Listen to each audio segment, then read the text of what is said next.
hello, hello. Hey, Welcome. It has been a hot minute since we've met. yes, it has. Yes, lots of stuff going on. Let's maybe take a few minutes and get caught up. What's going on with you, Carrie? Well, let's see. This past weekend, my brother and I went to, let's see, it was the Bluegrass Museum in Owensboro, Kentucky. Nice. And we saw Ricky Skaggs do his Christmas concert, Yeah, Cool. which was fabulous. Just fabulous. It was all, bluegrass, but it was Christmas songs. And the museum was great. We stayed in a great hotel right there next door to the venue. And it was on a riverfront, and they had it all decorated for Christmas. And we were on like the sixth floor, and you could overlook riverfront, and it was gorgeous. It was great. We were just there for like not even 2 days. It was just a little short jaunt because it was like 3 hours away from here, from Nashville. But it was just a lot of fun. And I like good music. So Yeah.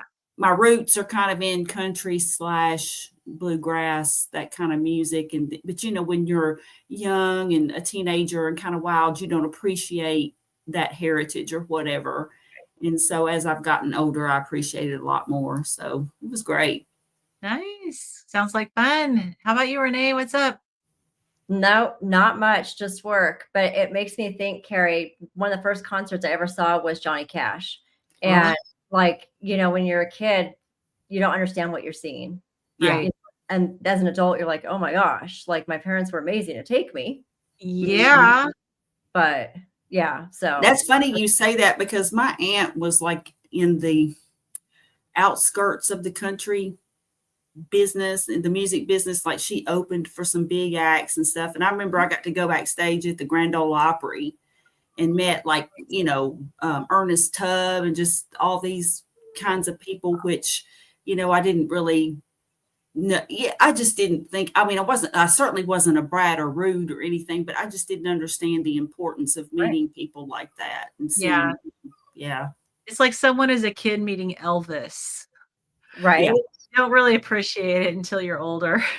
Right. I never had the opportunity to meet him, but When we were I have my dad's cousin he doesn't call himself a violin player, he calls himself a fiddler, but Fiddler. he's like high level, and he played with Elvis, and he's like people in the country music, like longtime country music industry and stuff would know him. He's old now, but he played with Elvis. But, Well, I'll have to get his name. I don't. Do I have a pen? Because my dad would probably know who he is. My dad was like kind of on the outskirts of the business too. His name is Huey Lynn Smith. Huey Lynn Smith. Yeah. So Dave and I went and saw the graves of Johnny Cash and June Carter Cash when we were in the Nashville area. We didn't know that we didn't do it on purpose, but Dave and I were out geocaching. Oh, And I always actually really I love cemeteries. It may be a weird thing, but I love I do cemeteries. too. I do Not too. only do I find them really peaceful and often very beautiful and nice places to go walk, but then I love the geocaches that are in cemeteries because they take you to the graves of interesting people. Oh, wow. Yeah, and we've done many of them, and lots of times when we're at a new place, if I see there's one in a cemetery, I'll be like, "Yeah, let's go do that one." And, Kind of this cool. yeah, so this is what this one was. It wasn't one where you actually go find a physical cache, it's one where you have to answer questions at the different locations. And so we went to the cemetery, and it was these different country music people, and then the last stop was the graves of Johnny Cash and June Carter Cash. I was like, "Oh my gosh." Wow. In, Carrie? I have You went to not. see those? Well, wait a minute. I take that back. I have. I have been to their graves, and I used to. They used to live in Hendersonville, It's adjacent. Tennessee, is where they lived, which is right down the road from where I live, and from where I grew up. And I remember we used to drive. They lived off by the lake over there, Mhm. Yeah, And my so nephew we were, and his family live in that area, so we were on the way to go see them when we stopped by. Uh, oh, how wild. yeah, Whole yeah, world. yeah, yeah, really cool. So their gravesite is really beautiful and big. Did you get a chance to visit the Hermitage, home of Andrew Jackson? That's right down the Yeah, road from me. we Yeah. were there a shorter period of time. We figured we're gonna be back again in May. Yeah. For meat stock in Tennessee at least, but maybe not in Nashville. But we want to spend more time in Tennessee. The And Hermitage is amazing. And then there's a smaller home that he had built for his wife Rachel. And so they're right there, like together, like the Lebanon Road like separates the two homesteads. It's just awesome. yeah, it's cool just to go to new places and explore and do things and stuff. And so we've been since we met, I've been to Hack Your Health, Right. and Dave and I spent 2 weeks in Florida. Mm. I got my first carnivore cold. Like, I don't know. Okay, so the Adam's theory is that it was just too many stressful things going on at once. And because we were in contract on the 28-acre property with the crazy Frank Lloyd Wright style house. Yay. It has never been updated since it was built in 1979.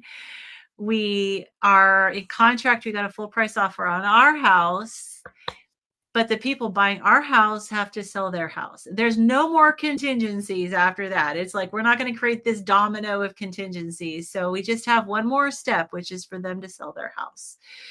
And then, yeah, but we're going to probably end up moving, probably late January, which is not what we like. Cold. Yeah. Yeah.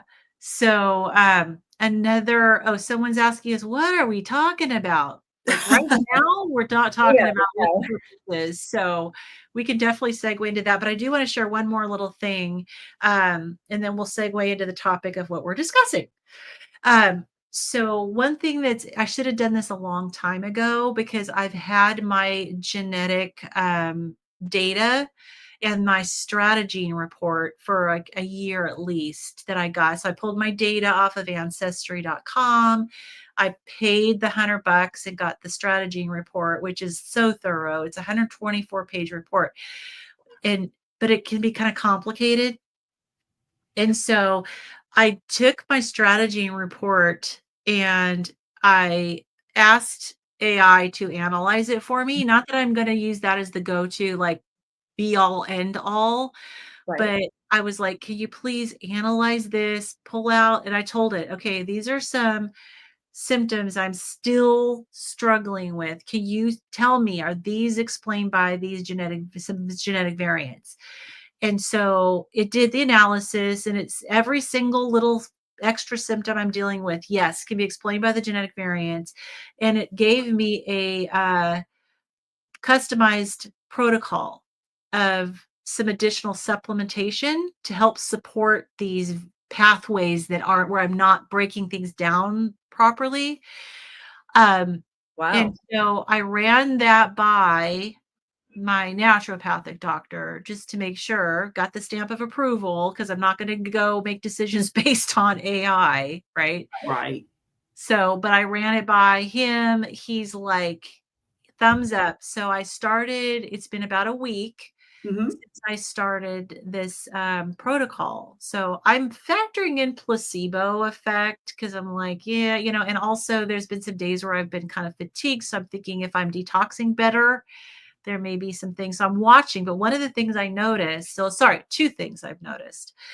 One is that my hands and feet are no longer cold. I was always cold. My hands were always like ice cubes, at least in the wintertime. Yeah. My hands are warm now. So Wow. something is happening. Like, that was not a placebo because I wasn't even anticipating that. And so something's being metabolized better, and I'm assuming my thyroid is being helped. And I have actually started losing weight again. Wow. I'm Yeah. so happy for Wow. you. Oh my So goodness. how many new supplements did they or did it or whatever recommend that you take? it was probably like eight different things. So how many things did you start taking? Like, did you do one? Like, are you doing like just one right now, or two of them, or? No, I just started the whole protocol. At the same time, I just wanted to evaluate the protocol as a whole. Yeah. Okay. Assuming that there was some synergism between some of them, that they were working together. Yeah, so that's good. And I was also, so one thing that's to me is a scale victory, but it's also kind of a non-scale victory too, because it's like boosted my ego. I remember, I don't even remember, I need to go back and find the video where I was like, I'm now within 100 pounds of being of my husband, his weight. And I remember going, I only have 100 more pounds to go before I, weigh same as my husband, which, women hate weighing more than their husbands, right? I weigh 2 pounds less than him now. You could have led with that. I know. So yeah, so that's like, yay. It's amazing to me that it's like, wow, I don't feel like any time has passed. It's like, stay the course, everybody. It's like time passes no matter what you do. Time is That going, is true. So let's see. Oh, so what's the reason for doing this diet? Just weight loss? No, for none of us. So much more. None of us. Welcome, by the way. I appreciate you being here. Yes. So for me, I didn't realize that I initially thought it was just about weight loss, and I didn't realize it was about more than weight loss. But I went on it because I had to retire from nursing because I had a severe mast cell activation syndrome, and I was totally disabled, and I was getting worse and worse and worse. And my husband brought me the testimonial of Amanda from Carnivorous Me, and I saw how she reversed her rheumatoid arthritis, or put it in remission at least, got so much benefit. So I was desperate and willing to try this crazy way of eating, and it has completely changed my life. And the weight loss, I call it a happy side effect. Yep. Yeah. So I quit weighing myself at about 350 pounds, and was probably somewhere between, 350 and 360 at my top. And so the weight loss, I am 3 pounds shy of getting into the 100s. So I'm 203 as of this morning. And so I'm getting there. Yeah. And I That know is Renee, amazing. I know Carrie, it was for preventing diabetes because you watched it with your mother, Renee, and you want to share why you started it? Yeah, same place that Lynn was, So much. retiring medically from being a nurse because I had an autoimmune disease and I could barely walk. So I was using a cane and I was desperate. I was on my way to a wheelchair and I didn't want that to be my story. So we tried carnivore, and that we started March of 24, right? It's 25. Yeah. And by December of 24, I was in remission. And I mean, I'm still recovering, but like I don't use a cane anymore. And actually, I started sprinting. Ooh, yeah. I know. So I never thought, I never thought I was going to walk again, let alone be sprinting. So yeah, So carnivore. Renee, I know that you had started, like you changed some of how you were eating after you had your glucose, your continuous glucose monitor. So has that helped any, like lowering the like actually upping the fat content, or did you keep doing that, or how's that going? I am moderately eating protein, so I dropped my protein quite a bit, and I just ate enough fat to satiate. But I'm doing good. I've just been I've been watching my weights more than I've been, and my ketones, watching them more than I've been watching my blood sugar, but I probably should be paying attention to my blood sugar sometimes. But once I dropped that protein from 170 down to like 100 at the max, I wasn't spiking sugars anymore. Yeah. It was crazy. Yeah. Yeah, I remember you telling us about it before, and that you had changed and noticed a big difference. I was just wondering how that was going. Yeah. And for anybody who's new, just watching, dropping in and watching this, I don't think any of us are these like hardcore legalistic carnivores who Nope. say everybody needs to be carnivore. We're not. So we understand there's a spectrum when it comes to a proper diet, and we just happen to have, especially Renee and I, happen to had some pretty serious immune system issues, illnesses that required very strict. And I was on a very strict low histamine lion diet for over a year, and just ate, very fresh beef, lamb, salt, and water. And that really turned the corner for me. But we know that there's people that do well, can still do well on a ketogenic diet, low carb, high fat diet. It is a spectrum. So if we know that there's a lot of people out there that are super, super legalistic, but Yeah. I don't think we're like that. And the one thing that I would like to say is that once I got the healing, so I was the same way, like lion for almost a year, and then started adding other meats back in. But I now have ferments, and I eat some olives and some pickles and some avocado. And actually, I eat homemade sourdough bread twice a month to push myself out of ketosis, because my primary care doctor wanted me to flex in and out twice a month. And I refuse to eat vegetables that have high carbs or fruit. So that's where I, Yeah, because it can be very inflammatory when you have an immune system, problems with your immune system. So, yeah, so, absolutely. so I didn't have to Pull a stay. little bit of I my didn't stay before, just for anyone who's new too. So that was me before, but this is my rosacea, which was just an indicator of the inflammation in my body that was everywhere. Every organ was impacted with my illness, but it really showed on my face for sure. I was swollen, and my skin was in terrible condition. And that's actually like a year-old picture. So the weight loss has been nice. So, okay. So so we spent a little time getting caught up. We do that sometimes, but this is what this is all about. So we are going through this. So the textbook is called Ketogenic, The Science of Therapeutic Carbohydrate Restriction in Human Health.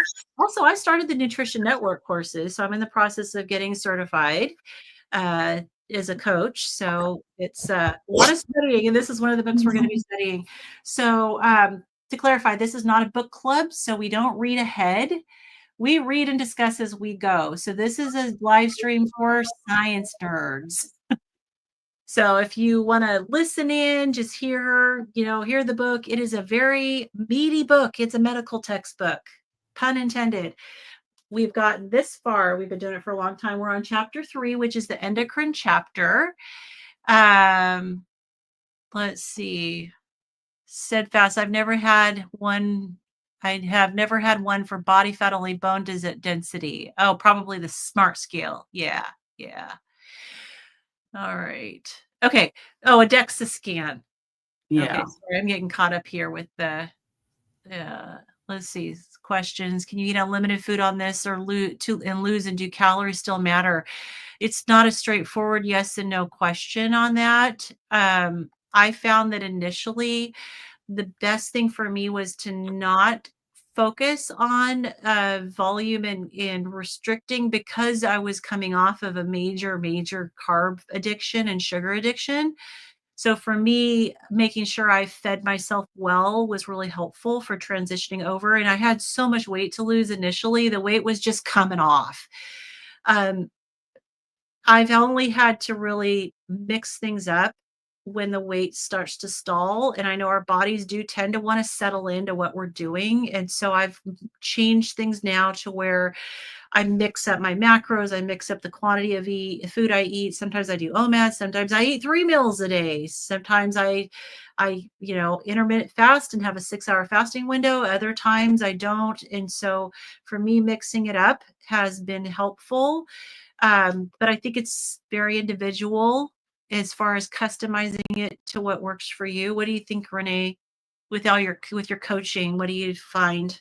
It's so hard to talk about calories, because calories really don't matter when you're not trying to eat the American Standard Diet. So I would just put calories out the window and just look at making sure that you get enough protein.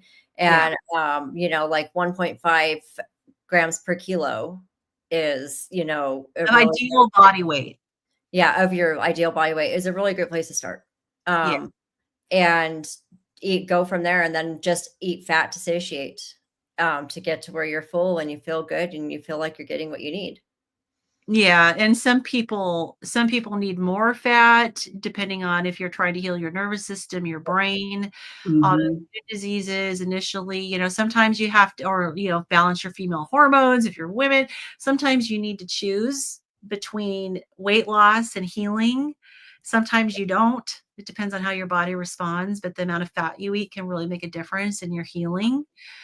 So, yeah. So, okay. So we left off. On Um, page 143. yes, 143. And so, Carrie, do you want to start? Yeah, I'll go ahead and start. I think it's my turn. Okay. Probably is. Yep. All right. Medications that increase ketoacidosis risk. SGL2 inhibitors. These medications carry a risk of euloglycemic ketoacidosis. Therapeutic carb restriction alone cannot cause ketoacidosis, but it may enhance the risk posed by SGL2TI by lowering insulin concentrations because insulin inhibits ketone formation. SGLT2I induced ketoacidosis may occur with normal blood glucose concentrations, and this heightens the risk of ketoacidosis going unrecognized. Okay, let's look at that again. Okay, so it says ketoacidosis may occur with normal blood glucose concentrations with the SGLT2I induced. Okay. Yeah. So for people who are so normally ketoacidosis is not even a risk for regular type 2 diabetics. Mm-hmm. Because it's really just very rare, and it's more likely to happen with someone who's not controlling their type 1 diabetes very well, because it has to do with very low insulin and your blood sugar going high. But the point here is that people on these particular classes of medications, the medication is making your insulin levels go low. So you got to be careful with someone who's on these medications. Of course, and even people should, if they're on the medication, should be working with their doctor, but it's something to be aware of. I didn't Mm-hmm. know that you could actually have the ketoacidosis with normal blood glucose See, concentration. that's what caught my eye there because I was Yeah. like, what? Wait, what? Yeah, I don't know. Have you heard of that, Renee? Nope, I had no idea. that's pretty wild. Okay. It is Yeah. worth noting that a very low carbohydrate diet, typically less than 50 grams of carbohydrate per day, can produce a physiologically normal state of ketosis that should not be confused with pathological state of diabetic ketoacidosis. And we actually have a family friend who was a physician who actually would get that confused. So it's out there, a medical person, and this is a very smart person, but they know better now. I mean, but anyway, despite recent literature supporting slight cardiovascular risk reduction and renal protection of SGLT2I, it is recommended that SGLT2I are used with caution in those adhering to a low carbohydrate eating plan. It is appropriate to stop these in many cases, particularly in those adhering to a very low carb, 30 to 50 grams per day. A GLP-1 agonist is a safer choice as a second-line agent after metformin. See Okay. Murray I'm et gonna interrupt al. for a second because Yeah. this comment came in. So I think GLP-1 and strict carnivore can cause ketoacidosis too. She knows someone, I assume you're a female. Hopefully I'm correct on this, but I don't know. Let me know if I'm wrong. I know she says, I know someone who did both and their CO2 levels went way under range and they had to go to the hospital. So that's really interesting to know, like, if that was a weird exception for this specific person, or if that's something that the medication was doing. I'd be curious. Or even just the dosage. I don't know, because this says it's the safer choice, but then again, also this book was written in what, 2015? So I'm thinking it came out later than that. I have dealt with high ketones, like crazy high ketones 2023. in Okay. the setting of GLP-1 use. So I mean, Okay. it does happen, especially if they're, a lot of people aren't hungry when they take the GLP-1s. So they're barely eating the protein that they're supposed to be eating. They're barely eating anything, and then their ketones just keep going up. And they're not eating because they're not hungry, and the ketones can get to a point where they get sent to the ER. So they're just not eating enough. So you have to be very careful on those GLP-1s because they are designed to repress your appetite. I mean, that's one of the side effects. But you have to eat. Yeah. Especially to prevent muscle wasting, you really have to eat your protein because the GLP-1 will waste your muscle. It doesn't care. Mm-hmm. Yeah. Yeah. So it's a cautionary tale, Yeah. Sure you're working with your doctor whenever you're changing your diet and you're on diabetic medication, Yeah. Okay, so we have medications with minimal risk but little to no benefit. Okay. Thiazolinidones. I don't know how to pronounce that word. One of you can feel free. Whoever named that is masochistic. Yes, they are. Thiaz. We'll just call it the Thiaz for short. I don't know. These agents are safe to continue from a short-term perspective as they do not cause hypoglycemia.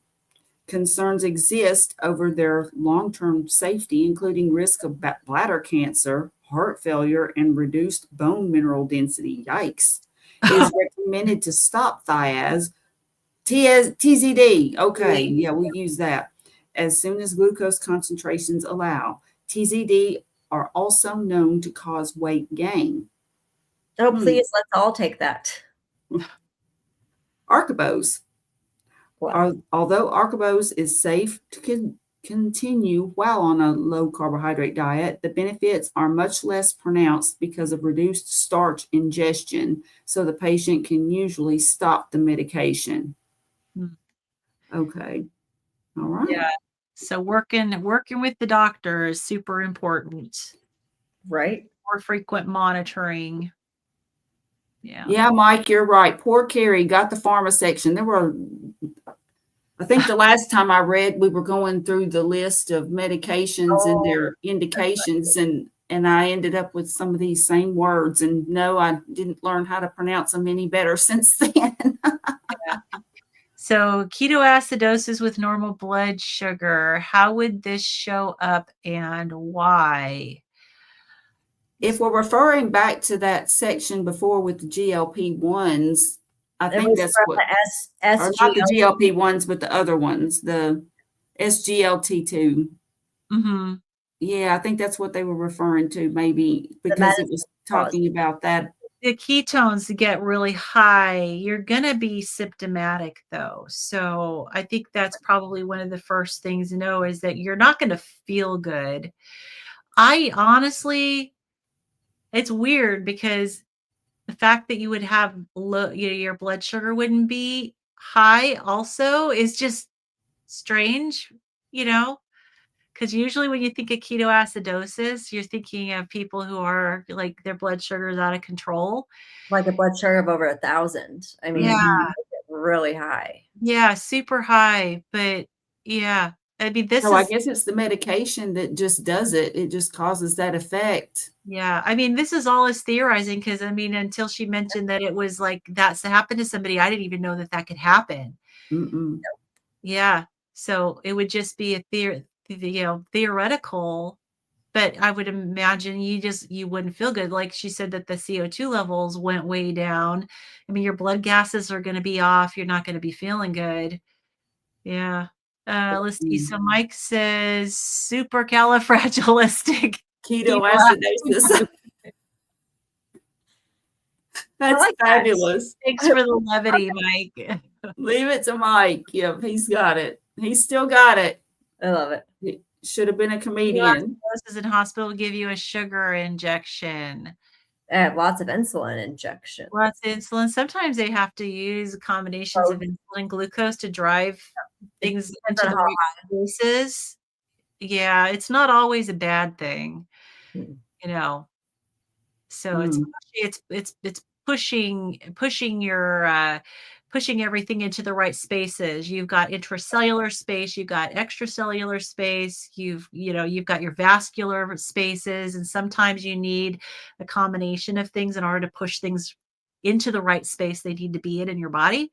So using glucose in a situation where you're, like that is not always a negative thing. Right. And if they bring it down too fast, you can have brain swelling and have a whole lot of other issues that you don't want. Ugh. So they have to bring it down slow. So sometimes it's a fine mixture of how much insulin versus how much dextrose you're giving. Yeah. Well, Yeah. it really is a balance. Yeah, yeah. But that's Ooh. why, I mean, the doctors know what they're doing, hopefully, and they're gonna keep you safe while getting you healthy. Yeah. So, Mm. okay. All Cool. right. So then we have medications that pose no excess risk with therapeutic carbohydrate restriction and may have benefit. Metformin is safe to continue and in some patients continues to offer favorable benefits. There is no hypoglycemia associated with metformin and neutral or minor weight loss.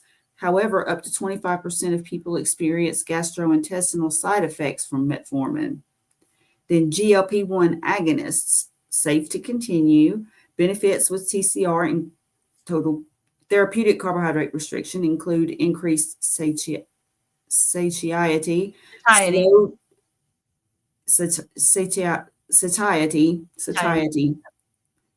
slowed gastric emptying, and cardiovascular benefits. With sustained therapeutic carbohydrate restriction, people may be able to stop their GLP-1 agonist. However, guidelines encourage continued use for those with atherosclerotic cardiovascular disease or high atherosclerotic cardiovascular disease risk independent of A1C. For a detailed review of the multiple mechanisms of this class of medication, refer to the full review from Drucker. Then DPP-4 inhibitors are less potent than GLP-1 agonists, but safe to continue as they do not cause hypoglycemia and are weight neutral. Clinical experience from the international group of authors agrees that these seem to have little blood glucose lowering effect in the context of therapeutic carbohydrate restriction. A summary of medications for diabetes can be found in Table 3.5. Box 3.1 is a list of current published clinical guidelines on therapeutic carbohydrate restriction with medication reduction suggestions. Okay. So there's some studies you can look at if you want to. I keep forgetting to do the slides so that we can see these things. Yeah, it looks like there's some pretty good resources there. Yeah. All right, I'll read one more section here. All right. Individualization of therapy and the role of blood glucose monitoring. For those individuals who wish to adopt a very low carbohydrate diet or ketogenic diet, a significant reduction or complete discontinuation of insulin may be required. Self-monitoring of blood glucose or continuous glucose monitoring can be very helpful in providing rapid feedback on how foods affect blood glucose as a person adopts a low carbohydrate diet and to inform whether medication doses can be reduced further.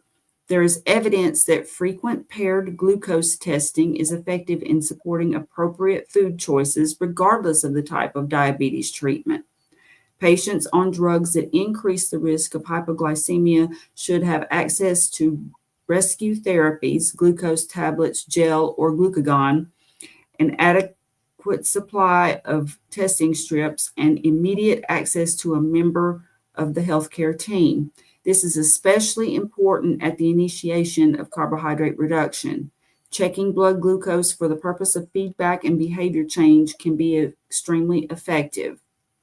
It can be highly educational for patients to see how their own glycemic response to food correlated with how they feel.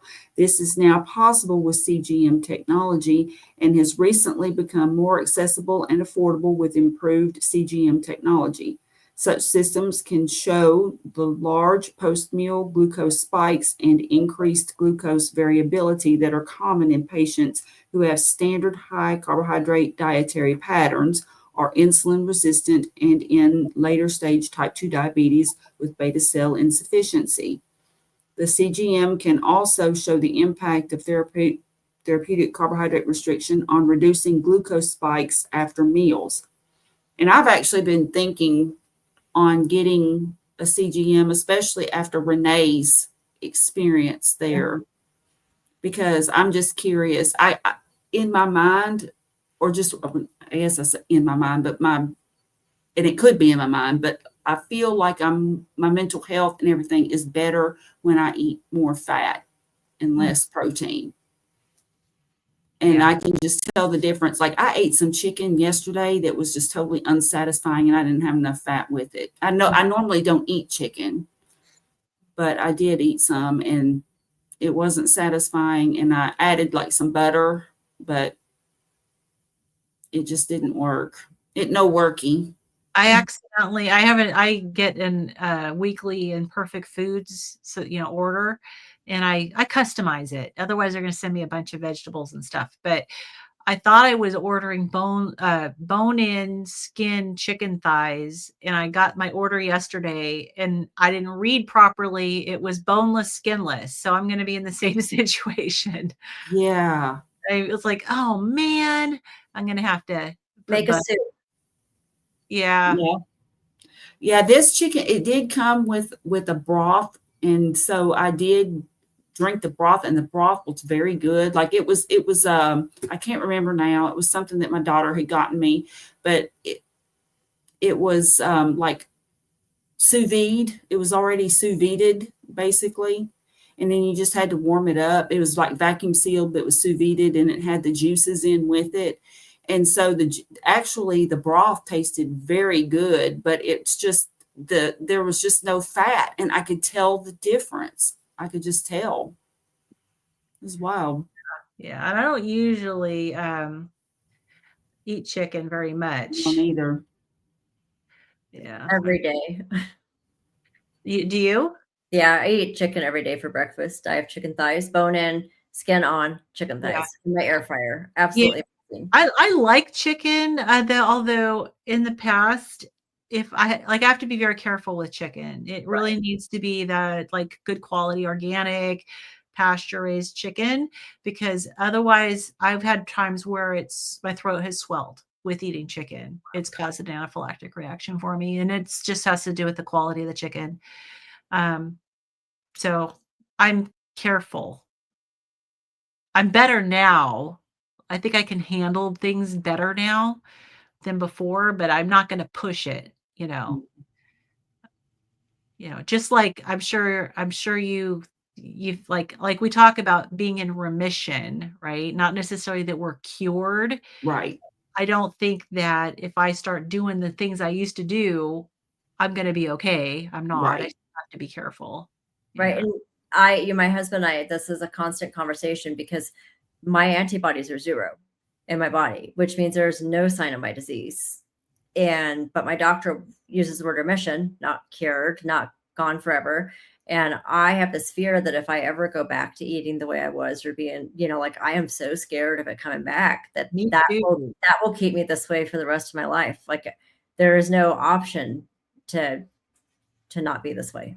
I'm the same. I am too afraid, and it's not just Hmm. the symptoms of my illness, it's also the addiction and my addiction brain. And so I gotta figure out both of those things. Like I may be okay symptom wise with my mast cell disease, but I could spiral out of control with the addiction. Hmm. I'm not willing to take that chance. I've had too many times where I've been on diets, Yeah. and I've had progress and I allow myself one thing and Yeah. forget it. It's all But over.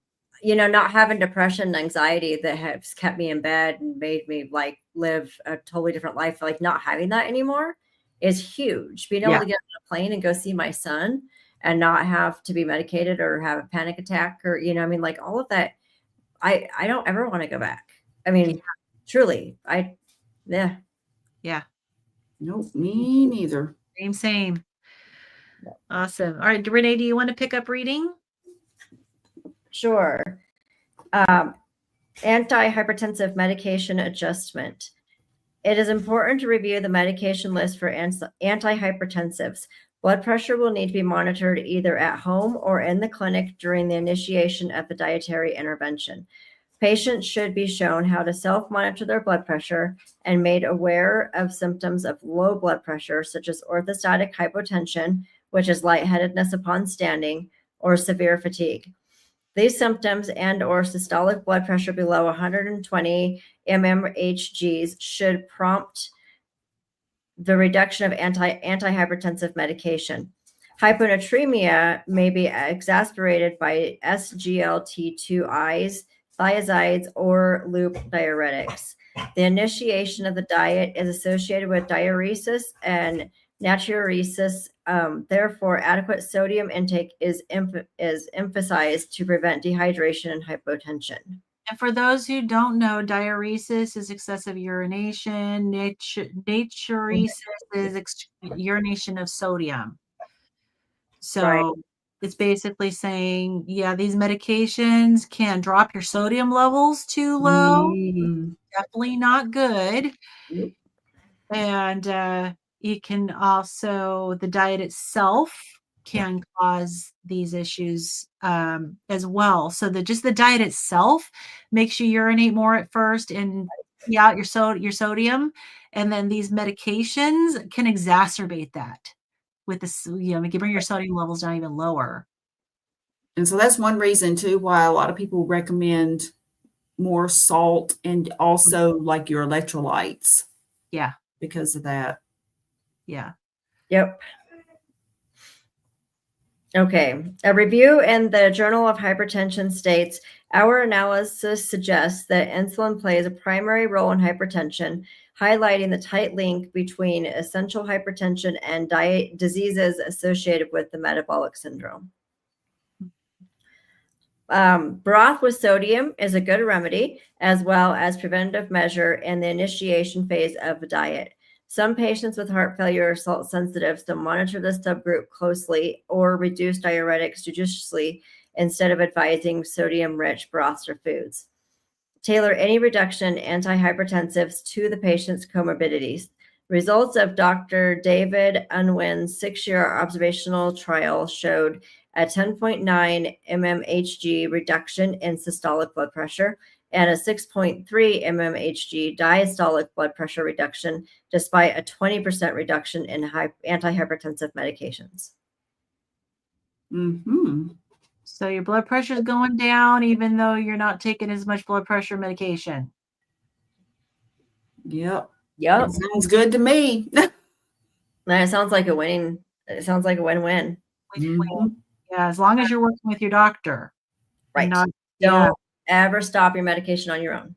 Well, and it just goes to show that because your blood pressure continues to go down, even when the hypertensive medication is being decreased, Right. if you're not getting it decreased, it's going to be going down even further and risking you for a hypotensive event, which is not good.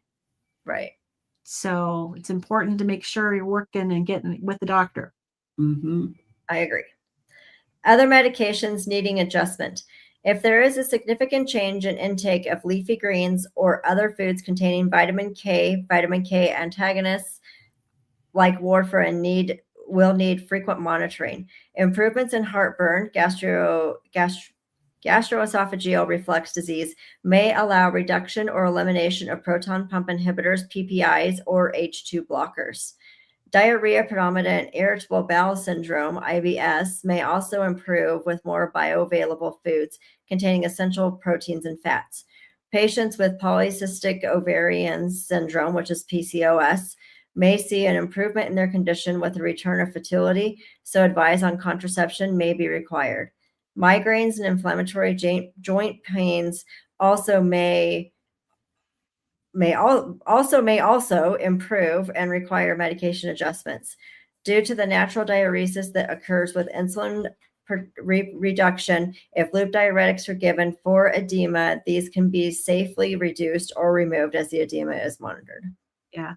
I'm glad it brought up the leafy greens, because this is an area that, I don't hear a lot of people talking about. I bring it up every once in a while in the Q&As that I'm part of. And, but there are a lot of older people that are on warfarin or Coumadin. And, the instruction usually when it comes to diet is to just like maintain the same level of leafy greens that you would, in your diet. Don't have crazy fluctuations, because the vitamin K definitely can affect your blood, the interaction with it. So I think it's definitely important that if someone is on warfarin or Coumadin, that they be aware and work with their doctor.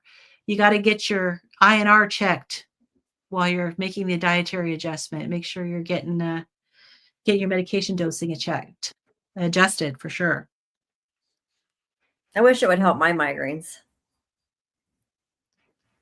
Yeah, I know it helped. Not there yet. Jen Mann, her migraines went away. Yeah, I just failed Botox. I've been getting Botox for the last 10 years, and I just failed it. So I just started taking Emgality, which is a monthly injection. Mm-hmm. It is the most painful injection in the entire world. I screamed. Really? I had one in each thigh, and my husband did it, and I literally screamed. It was so painful. I've never, and I going in. Yeah, it was. I imagine that's what potassium chloride would feel like. Yeah, there's some biologics that are painful going into that. I remember I used to help, teach patients how to inject. But wow, that's crazy. It makes you wonder how it can be helpful if it's so painful when it gets exposed to your tissues. Does he have to put it in really slow? It's a pen, so he just pushed the button and then it does its own thing, and you watch it. When the plunger's done, then you can take it off. Yeah. But it's just sub-Q. I mean, we're not even talking IM here, just sub-Q, and it was so painful. Wow. Is it that for everybody? I had the anthrax vaccine when I was in the military, and this was awful. Wow. Do you know if it's that way for everybody, or is it? So when I picked it up from the pharmacist, he was like, this is going to be so amazing. You're going to have complete control of your migraines. This is one of the best meds ever. And he said, but I used to give it to my pharmacy tech, and I'm going to tell you, it's the most painful one out there. And I was like, oh, it's like an EpiPen. He goes, no, you're not understanding me. He said, it is awful. Wow. So of course I went into it knowing that. Yeah. You never knew, until you really experience it firsthand. Right. Wow. Is there something you can do ahead of time? I just have to, it really truly was like a 5-second injection. But it was 5 seconds of absolute hell. Yeah. Ugh. So it's only one a month. I had to do a loading dose. So I had to do 2 at once, but it's only 1 a month. So I'm just going to have to grin and bear it and make my husband do it, because I will never put that needle on myself. I would probably smack myself in the face while it's happening, just to hope the pain sensors are pushed away from the site. Right. It's better than one migraine. I mean, if it works, it's better than having a migraine. Yeah. Okay. Bill, how's it drunk for you? Well, Oh yeah, I did still get stress headaches, no vomiting in a year-ish. Yeah. Oh my gosh, that's at least the vomiting part is gone. I mean, that would just be terrible. I haven't. Now that you say that, I haven't vomited with a migraine since I became a carnivore. I didn't even think about that. I used to vomit all the time, and I have not vomited with a migraine. They have gotten a little bit better. Yeah. At least I'm keeping just more and more time, It's bacon and beer. Okay. Bacon. I think he says bacon is better than beer, which that is true. I agree with that one. Maybe if you put bacon on your leg and then inject through the bacon. Yeah, anything is better wrapped in bacon, right? Right. Oh my word. Oh, how funny. Okay. Moving on. Other lifestyle interventions to affect IR and aid and medication reduction. Physical activity of all forms can assist insulin sensitivity. This can be just the general movement of walking or having an active day to directed aerobic type activity, as well as high intensity activity and strength training. Adequate sleep, reducing stress, emerging data on the microbiome, time restricted eating, vitamin D status, genetics, and multiple other modulators of IR and sensitivity are now being discovered and individually tailored by clinicians and patients. A summary of considerations given to type 2 diabetes medication under a low carb diet or a keto diet is given in table 3.6. Okay, this table is so small. It sure is. Like, I need a magnifying glass for that.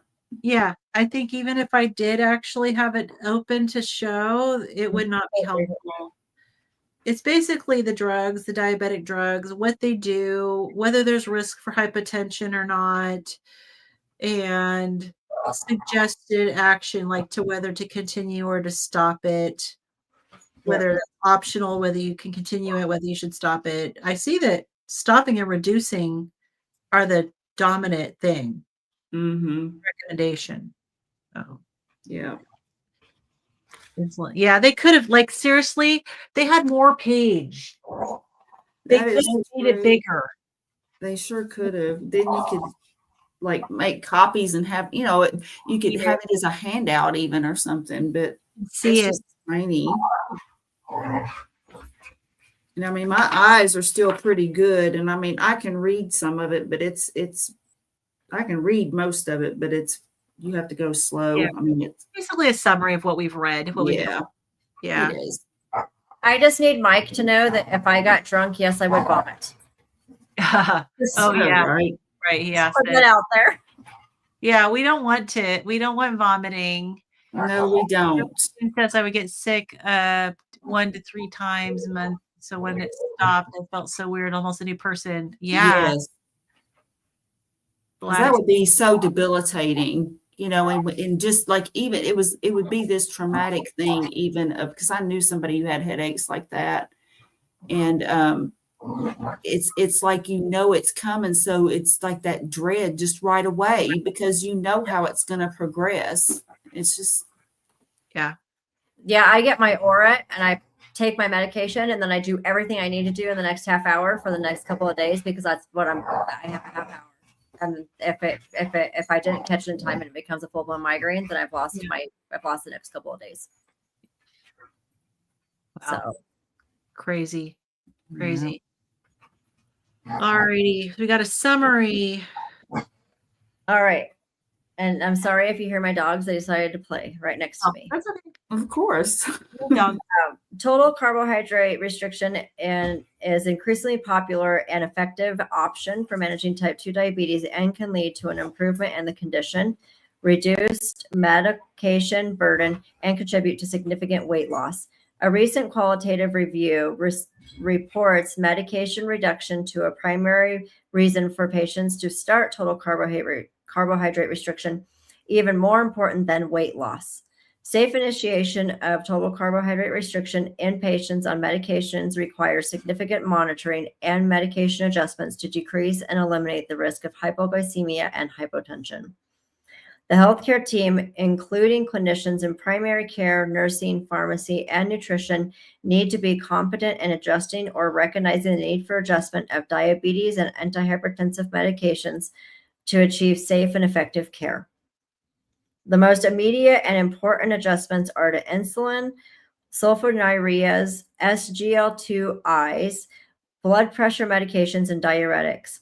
Interdisciplinary care teams can individualize therapy while following the guidance above, which includes monitoring blood sugar and blood pressure closely, decreasing medications that can cause hypoglycemia and hypotension, evaluating blood sugar and blood pressure responses regularly, and open access communication with the team.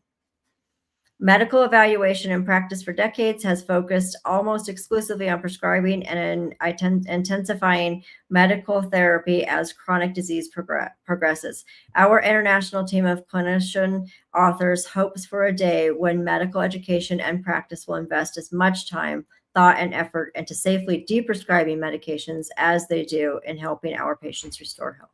Yes, yes. Mhm. Probably a good place to stop because the next section is type 1 diabetes. And Yeah. it's so great that they've separated those out because so many people don't really know the difference. And it's really a misnomer to even call type 2 diabetes because it really isn't. Yeah, I was surprised that this is even in this endocrine chapter because it's an autoimmune disease. Mhm. Yeah. So, but I guess they just decided to put it, and it does say that it results from an autoimmune destruction of the pancreatic cells. So I guess they had to decide what to put it in, and maybe putting it here Made because more there's sense. a lot That's of where most people associate because they're both called diabetes. also a lot of overlap in management too, because you're talking about managing insulin and blood sugar. And so there's definitely a lot of overlap when it comes to management. Mhm. Right. So, you know, it's, yeah, I guess maybe it does make sense to put it there. But it's, so this next section has Neville Wellington as the one of the authors, and I know who he is now Ah, because he's one of the instructors in the Nutrition Network. Oh, wow. Yeah, so I actually have listened to his lectures, so it'll be, it's like, cool, yeah, I know who he is now. all right. Yeah. Awesome. So, all right. Well, so let's see. So next week, I think I'm clear to meet again. Are you guys clear? Yeah, I should be good. I should be good. Yep. Awesome. And then the following week will be a traveling day for me. So it might be maybe we do one more week and then maybe just take a break till January. Is that okay? Yeah, I think Yeah. that's probably what we would need to do because, Yeah. like, I know that. Let's see that. Yeah, Tuesday would be the day before thanks. I mean, I'm sorry, the day before Christmas Eve. Yeah. So Third. yeah, I was going to take off work because I'm going to have people over because I'm making my famous chili, and it's carnivore friendly chili. Nice. Well, I make two versions, and I make a version that has beans, which I do not eat the beans. So, like my son and me and my daughter-in-law do not eat the beans. My son will eat either version, Yeah. but then everybody else, like my dad and all these other people, they like the beans. So, Well, we're just my daughter and son-in-law and me are driving down to California to visit my sister and her Nice. family that's there. And yeah. And so her oldest son is carnivore and for oh, quite several months now. I think it's probably at least 4 months and doing it for weight loss. So we're going to be bringing Courtney Luna's cookbook and maybe making some of the stuff out of her cookbook. Last year, my attempt at making some additional types of foods for Thanksgiving was a dismal failure, but Courtney's recipes are a lot easier. So I've already made some of them, and they turn out pretty good. mm, Yeah. And my Space Force son is coming. I wasn't expecting him. I work Christmas and New Year's, and so I wasn't expecting him, and things fell through with his Hawaii trip. Okay. And so he decided to come down here instead. So I get to spend some more time with him. And his nana is getting a bone marrow transplant next week at the Mayo Clinic in Phoenix. And so Oh, we spend Thanksgiving up there with her, and we're gonna go and spend some time before Christmas with her again. yeah, good. Nice. Okay, so we will plan on meeting next Tuesday and then we will be on a break.